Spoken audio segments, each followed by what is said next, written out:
ভোটের অধিকার ফেরাতেই ৫ই আগস্টের আন্দোলন হয়েছে বলে মন্তব্য করেছেন বিএনপি চেয়ারপারসনের উপদেষ্টা আব্দুস সালাম।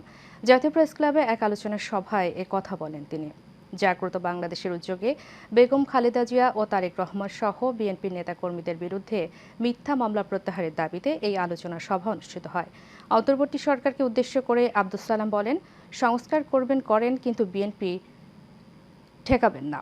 স্বল্প সময়ে সংস্কার শেষ করে নির্বাচনের ব্যবস্থা করুন যাতে জনগণ ভোটের অধিকার ফিরে পায়।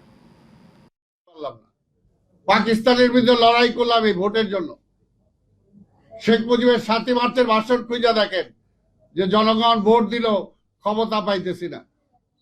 এর পরবর্তী পর্যায়ে বারবার খালি ভোটের অধিকারই চলে গেছে। গত 15 বছর ধরে ভোট নাই। আবার কেউ কেউ তাদের মধ্যেই বলেন যে খালি ভোটের জন্য কি 5ই আগস্ট হয়েছে নাকি? আরে ভাই, ভোটের জন্যই হয়েছে। 15 বছর, 17 বছর, 18 বছর ধরে আমরা আন্দোলন করছি কিসের জন্য? যে মানুষের অধিকার, আমার দেশকে চালাবে তার, সেটাকে আমি ডিসাইড করব। সেটা কি ইন্ডিয়া ডিসাইড করবে? এই কারণেই তো আমরা 17-18 বছর ধরে আমরা আন্দোলন করছি।